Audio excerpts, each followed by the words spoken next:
Siri Engberg, and I'm the Senior Curator at the Walker Art Center in Minneapolis. Students connecting with professionals. My path was a little unconventional. A networking system. Well, my job is pretty varied. We are a contemporary art museum, so we're basically focused on art of the 60s to the present. And I am involved in a couple of main areas. The first is exhibitions, and so I'm one of a team of people that helps put shows together that you see in the galleries of the Walker.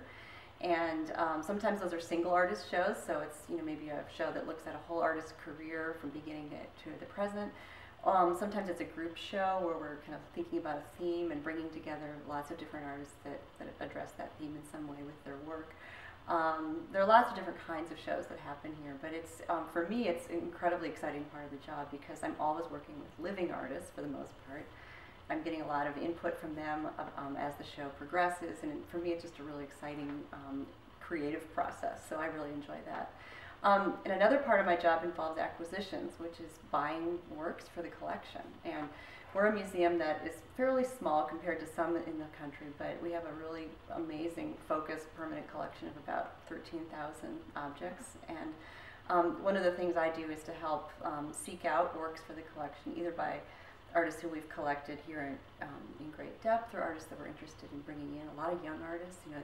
It's exciting to go to galleries or art fairs or artist studios and find something really exciting and new by an artist who's just emerging onto the scene, and that's something that we're very involved in doing, is bringing in young new artists into the collection all the time. But we also have really strong holdings here in our collection of artists who have been major forces in art history, from pop art and minimalism to conceptual art and all the way down the line. So it's an exciting collection to work with and to help shape. So that's another part of what I do. But I studied art history and English. That was kind of my double major in college. But I actually did not finish graduate school. I only did like a partial master's, and because I started working right away and I'm one of those people that started as a curatorial assistant, and then I became an assistant curator, and then an associate curator, and then a curator and senior curator. So I sort of had that old school path of working my way up the ladder. And these days, it's more advisable to go to a graduate program after studying maybe something in the liberal arts. There are a lot of great curatorial programs now in graduate school where people can actually study curatorial practice, and that didn't exist when I was 23 years old.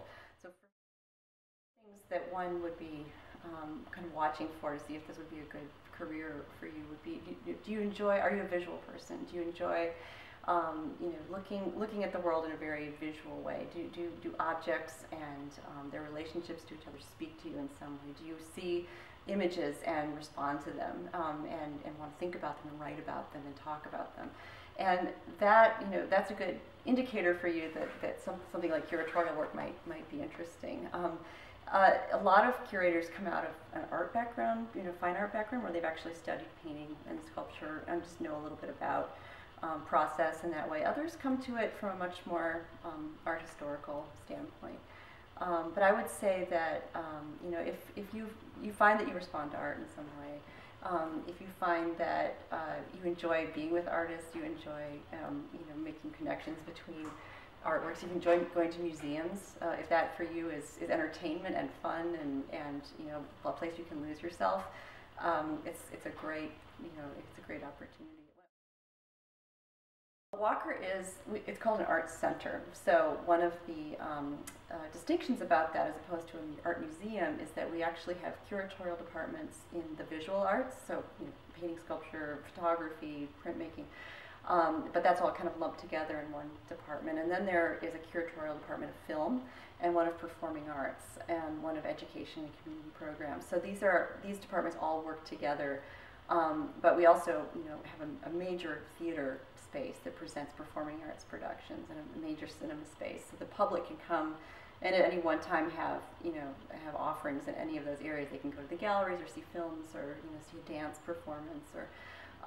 So it's very much about the integration of disciplines in one building, and so that's then there's the sculpture garden too, and we're actually one of the the largest urban sculpture parks in the country. So that's a huge part of the programming and a huge part of what the visitors who come here go to see. So that's a major attraction.